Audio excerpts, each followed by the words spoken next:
दोस्तों, क्या आप जानते हैं, एक बार श्री कृष्ण ने युधिष्ठिर और कर्ण में से किसी भी एक को श्रेष्ठ दानी सिद्ध करने के लिए उनकी कठोर परीक्षा ली थी, किंतु इसके परिणाम बहुत ही रोचक निकले थे।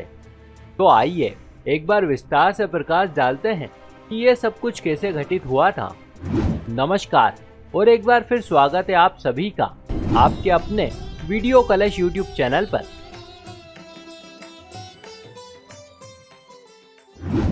एक बार अर्जुन और श्री कृष्ण बैठकर वार्तालाप कर रहे थे। उस समय कृष्ण अर्जुन को दानवराज बलि की दानशीलता की कथा सुना रहे थे। वे उन्हें बता रहे थे कि कैसे महाराज बलि ने भगवान वमन को 3 पग भूमि दान में दी थी। तभी अर्जुन के मन में जिज्ञासा उठी। उन्होंने पूछा, केशव, क्या अब तक संसार में महाराज बलि की ही तरह कोई दूसरा दानी हुआ है? इस पर कृष्ण ने अर्जुन को बताया कि वर्तमान में कर्ण ही सबसे बड़े दानी है और उनके द्वार से आज तक कोई खाली हाथ नहीं लौटा है। किंतु कृष्ण के मुख से कर्ण की प्रशंसा सुनकर अर्जुन को बड़ी ही ईर्ष्या हुई। उन्होंने कृष्ण से कहा, हे माधव, हमारे ज्येष्ठ महाराज युधिष्ठिर ने आज तक किसी भी याचक को खाली हाथ नहीं जाने दिया है। जब भी कोई याचक महाराज से याचना करता है, वे उसे आवश्यकता से अधिक धन दे देते हैं। इतना ही नहीं, बल्कि उनके पास तो इतना धन है कि वे जीवन भर भी दान देते रहें तो भी उनके कोष कभी खाली नहीं होंगे।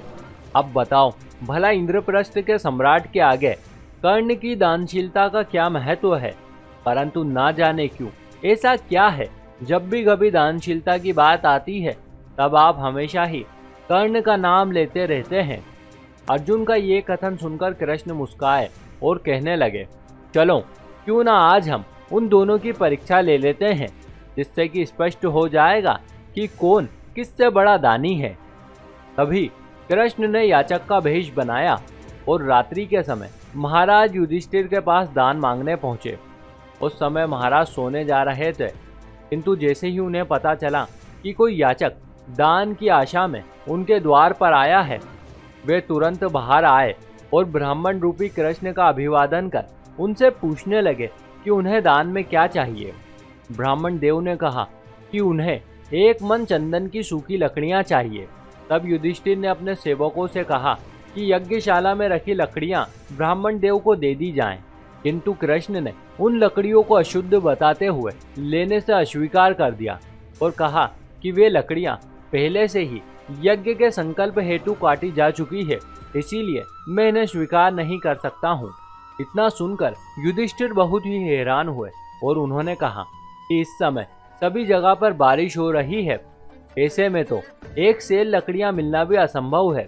किंतु यदि आप चाहें तो मैं आपको 1 मन चंदन की लकड़ी की जगह 1 मन स्वर्ण मुद्राएं दे सकता हूँ। इस पर कृष्ण ने कहा कि उन्हें स्वर्ण मुद्राएं नहीं, बल्कि केवल 1 मन लकड़ियां ही चाहिए थी। हे ब्राह्मण देव, अभी इस समय तो सूखी लकड़ियां मिलना संभव नहीं है। यदि आप आज रात मेरा आतिथ्य स्वीकार कर लेते हैं तो कल प्रातःकाल वर्षा रुकते ही मैं आपको चंदन की लकड़ियां उपलब्ध करवा दूंगा। क्षमा कीजिए महाराज, मैं एक सच्चा सनातनी ब्राह्मण हूँ और किसी का भी आतिथ्य स्वीकार नहीं कर सकता हूँ। अब युधिष्ठिर बड़े ही धर्म संकट में पड़ गए। ऐसे में वे करे तो क्या करे, कोई और उपाय ना जानकर उन्होंने दुखी स्वर में कहा, ब्राह्मण देव, ऐसी स्थिति में मैं आपको दान देने में असमर्थ हूँ, अतः मुझे क्षमा करें, मैं आपकी सहायता नहीं कर सकता हूँ। तत्पश्चात वे उन्हें आशीर्वाद देकर वहां से प्रस्थान कर गए। इधर अर्जुन अपने ज्येष्ठ भ्राता को इतना व्यतीत देखकर बड़े ही द्रवित हो उठे। उन्होंने कृष्ण से कहा, हे केशव, आपको भ्राता युधिष्ठिर को इतना अपमानित करने की क्या आवश्यकता थी? अब भला वर्षा हो रही है तो वे सूखी लकड़ियां कहां से ला सकते हैं? कृष्ण ने कहा, चलो अर्जुन, मैं तुम्हें कहीं और ले चलता हूँ, संभवतः तब तुम्हें इस प्रश्न का उत्तर भी मिल जाएगा। तत्पश्चात वे दोनों एक लंबी यात्रा करके अंगदेश पहुंचे। तब जैसे ही अंगराज कर्ण को इस बात का पता चला कि कोई याचक दान की आशा में उनके द्वार पर आया है, वे अविलंब ही उनसे मिलने पहुंचे। प्रणाम ब्राह्मण देव, ये मेरा सौभाग्य है कि इतनी विकट परिस्थितियों में भी आपने मुझे दान के योग्य समझा। इसमें मेरा अटूट सम्मान निहित है। कृपया आज्ञा दीजिए, आप मुझसे किस प्रकार का दान प्राप्त करना चाहते हैं? मैं आपको वचन देता हूँ, आपकी सहायता के लिए मैं हर यथोचित प्रयास करूंगा, किंतु उसके आगे परमात्मा की इच्छा। कर्ण के ऐसे वचन सुनकर माधव थोड़े संतुष्ट हुए। तत्पश्चात उन्होंने उनसे भी वही दान मांगा जो उस समय उन्होंने महाराज युधिष्ठिर से मांगा था, और इस बार भी उनकी शर्त वही पहले वाली थी कि वे यज्ञशाला की लकड़ियों को स्वीकार नहीं करेंगे। साथ ही साथ उन्होंने ये भी कहा कि ऐसे विकट मौसम में सूखी लकड़ियां मिलना कितनी कठिन है। इसी कारणवश यदि वे ये दान नहीं दे सकते हैं तो उन्हें मना कर दे। वे बिना किसी मनमुटाव के यहाँ से प्रस्थान कर लेंगे। तब राधे ने कहा, देव, परमात्मा की कृपा से आज तक मेरे द्वार से कोई भी याचक खाली हाथ नहीं लौटा है, और अगर आज आप खाली हाथ लौट गए तो मुझे बहुत ही आघात लगेगा। मैं स्वयं को इस भूल के लिए कभी क्षमा नहीं कर पाऊंगा। कृपया आप थोड़ी देर यहाँ रुकें, मैं अभी आपको आपका अभीष्ट दान दे देता हूँ। इतना कहकर वे अपना धनुष बाण लेने अपने भवन की ओर चले गए। इधर अर्जुन ये देखकर बड़े ही विस्मित हुए। वे सोच रहे थे कि कर्ण ऐसा कौन सा दिव्यास्त्र का प्रयोग करेंगे जिससे कि गीली लकड़ियां भी सूख जाएं। किंतु यदि उन्होंने अग्न्यास्त्र का प्रयोग किया तो लकड़ियां पूरी तरह से जल जाएगी, और इसके अतिरिक्त ब्रह्मांड में ऐसा कोई अस्त्र शस्त्र नहीं है जो इतनी ऊष्मा पैदा कर सके जिससे कि गीली लकड़ियां भी सूख जाए।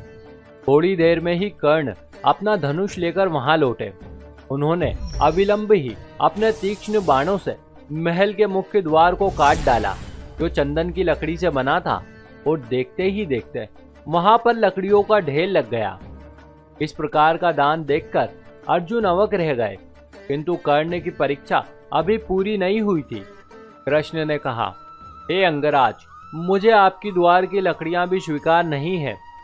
तब कर्ण ने बिना किसी देरी के अपनी शैया, जो चंदन की लकड़ी से बनी थी, उसके भी टुकड़े टुकड़े कर वहां पर दूसरा ढेर लगा दिया।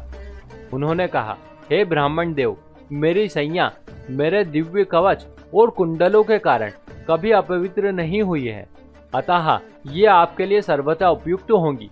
आप इन्हें निसंकोच भी स्वीकार कर सकते हैं। इस सब पर कृष्ण बहुत ही प्रसन्न हुए, किंतु फिर भी उन्होंने अंगराज से कहा, महाराज, आपने मेरे लिए इतना प्रबंध किया, इस सब के लिए मैं आपका बहुत ही आभारी हूँ।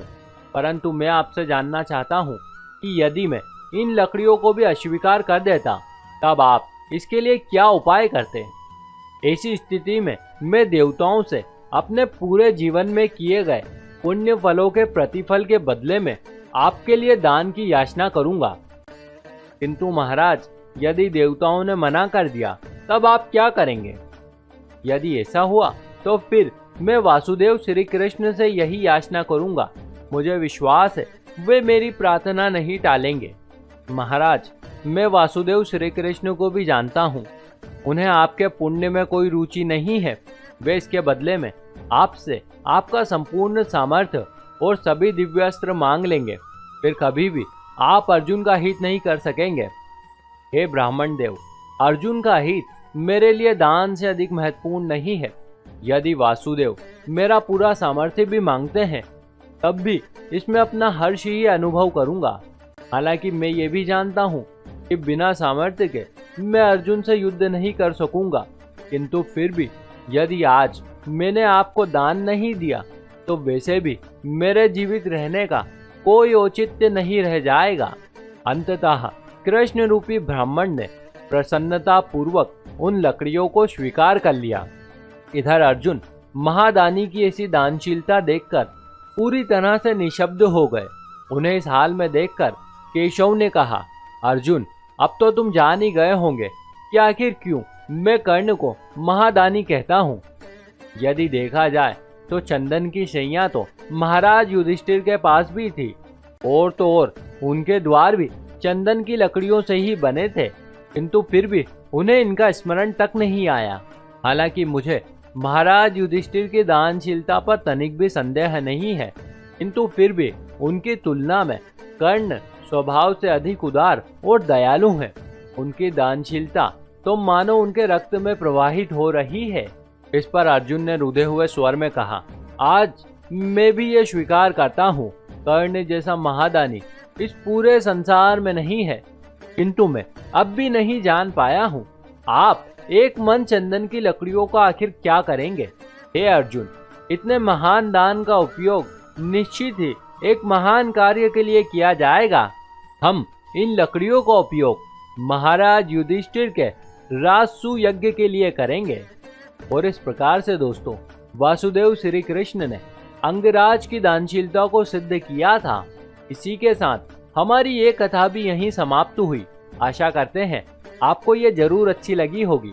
ऐसे और भी वीडियो देखने के लिए अभी सब्सक्राइब करें वीडियो कलश यूट्यूब चैनल को।